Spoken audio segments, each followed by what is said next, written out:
Hi guys, welcome to the Moov Gallery YouTube channel. Today, we are going to dive into the 2013 movie Ragnarok. Before we start, a quick reminder.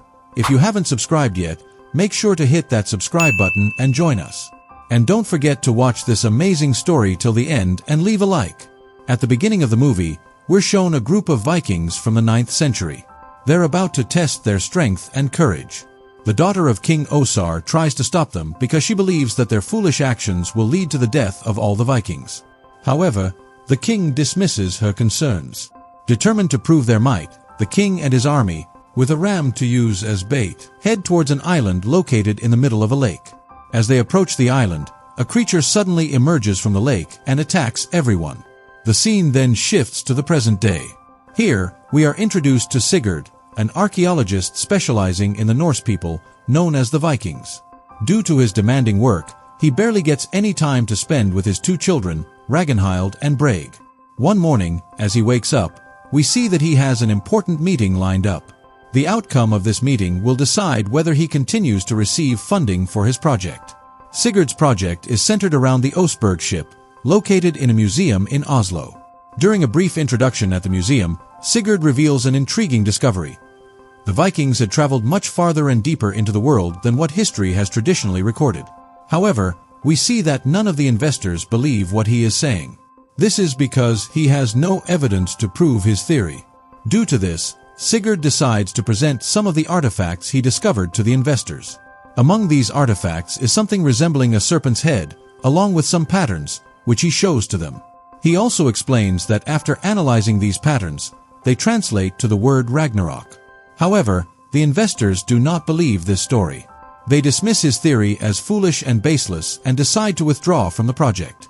This leaves Sigurd without any funding for his research. Even though all the investors and funding are gone, Sigurd's passion for his discovery remains undeterred. This is because, for him, it's more than just research. It's a continuation of his late wife's work. He always carries her diary, filled with her sketches and notes, wherever he goes. From this diary, we see that she meticulously documented everything she had discovered. Later that evening, Sigurd's colleague, Alan, comes to his house. Together, they examine Alan's latest find, a stone tablet discovered in the northern region of Norway, in Finnmark. Upon inspecting it, they realize that the symbol in the middle of the tablet closely resembles one of the artifacts they had previously uncovered. This prompts them to revisit the museum to retrieve the artifact for further examination. Once they bring it home, they notice that the artifact and the tablet perfectly align, leading them to uncover a hidden message. This message indicates that the Oseberg ship once journeyed to a deep lake known as Odin's Eye. Additionally, it includes a map, which makes them believe that using this information could lead them to the resting place of the Vikings.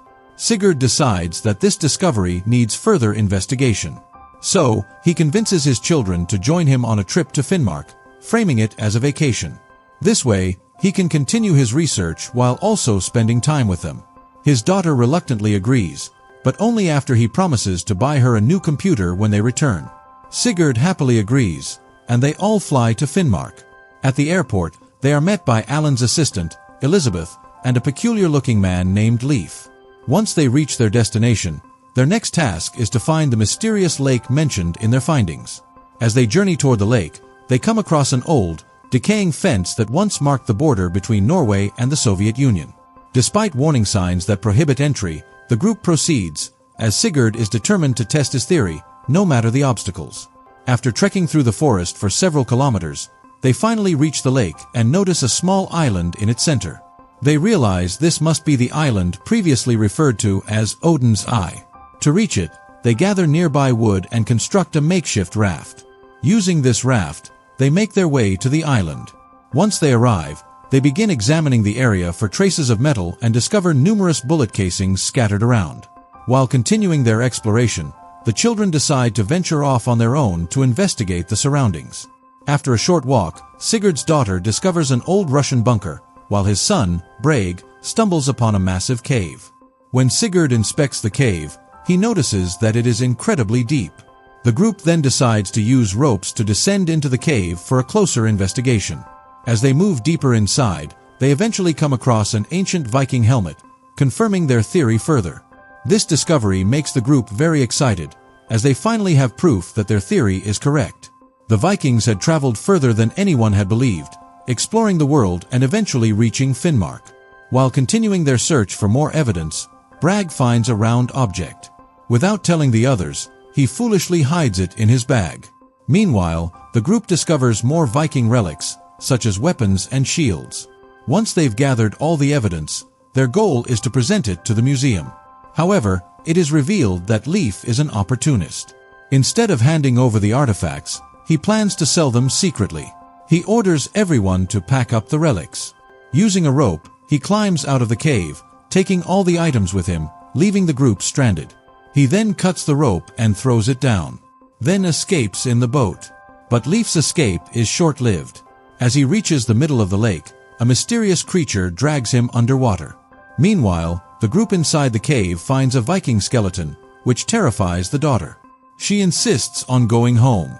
Elizabeth decides to scale the cave wall and climb out. Eventually, she succeeds, and the others follow using the rope.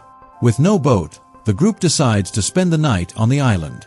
While the two boys stay outside, the other three take shelter in the bunker. Sigurd and Alan explore the cave again. There, they find another skull, this time showing signs of a creature with massive teeth. Meanwhile, something eerie happens in the bunker. The younger boy's bag opens, revealing that the round object Bragg had found was actually an egg. Strange noises awaken the kids, and soon, objects inside the bunker start to shake and fall. The young boy realizes the egg has hatched. Suddenly, they spot a small creature in the darkness. Mistaking it for a hungry animal, Bragg offers it some food. But as the creature reveals itself to be a serpent, they scream in terror. Elizabeth manages to trap it using a bag. Meanwhile, Sigurd and Alan come across some ancient carvings. This discovery makes them fearful, prompting them to examine the diary again. Sigurd realizes that what was once thought to be decorative carvings on the Viking ship's bow is actually a depiction of a living creature. He believes this creature has lived in the lake for thousands of years. Just then, Alan notices something glowing in the water. When he retrieves it, they find it's the remains of a decayed human skeleton. The group identifies it as a Russian soldier, still dressed in his uniform.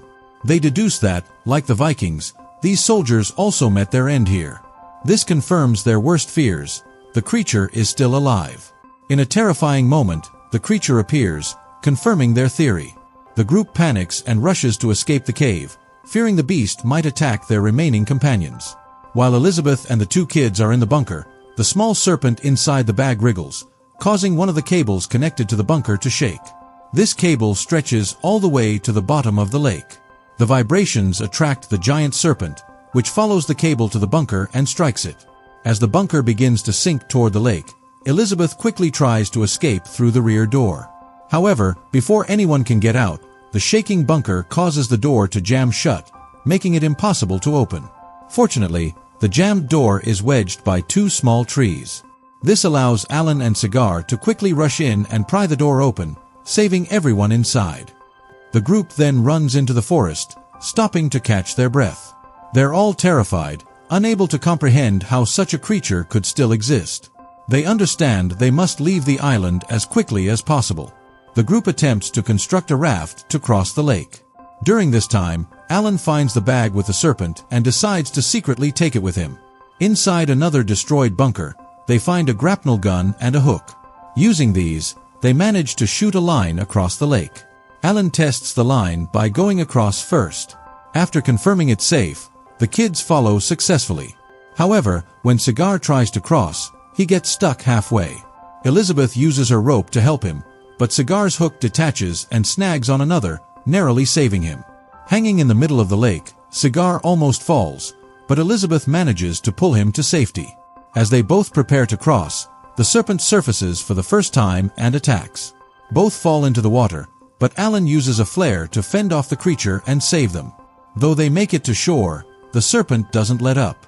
The group runs and finds refuge in another bunker, shutting the door behind them as the serpent slams into it. Exploring the large bunker, they desperately search for a way out but find none. While waiting, Elizabeth's daughter examines a journal written by her mother, asking her father to translate parts of it. Sigurd explains that the symbols in the journal tell a story.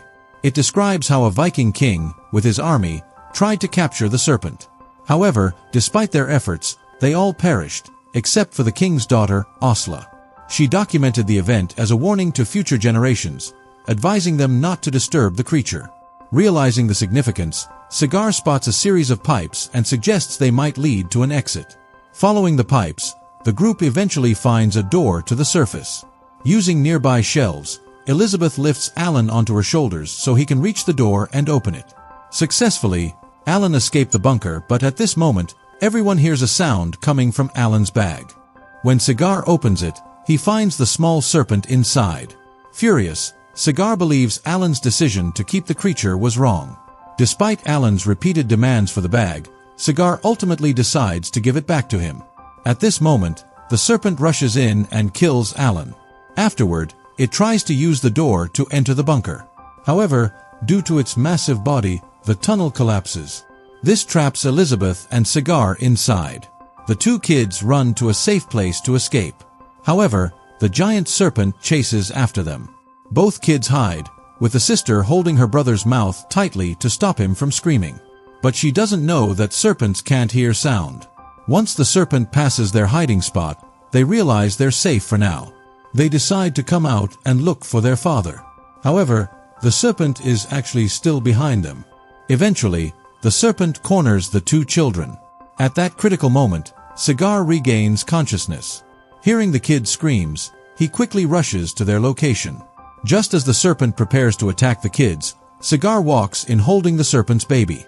Hearing the baby serpent's cries, the giant serpent halts its attack and approaches Sagar instead. Despite being terrified at the sight of the creature's menacing face, Sagar decides to return the baby serpent. Once the giant serpent gets its baby back, it leaves peacefully without causing any harm. Sagar then reunites with his children, hugging them tightly with great love and apologizing for putting their lives in danger. After rescuing Elizabeth, the group decides to leave the forest. Following Asla's warning, they all agree never to speak of the serpent again. They vow to keep it a secret. The story concludes with this resolution. So, that's the end of today's movie. Don't forget to share your thoughts in the comments below and subscribe our channel. Thank you and goodbye.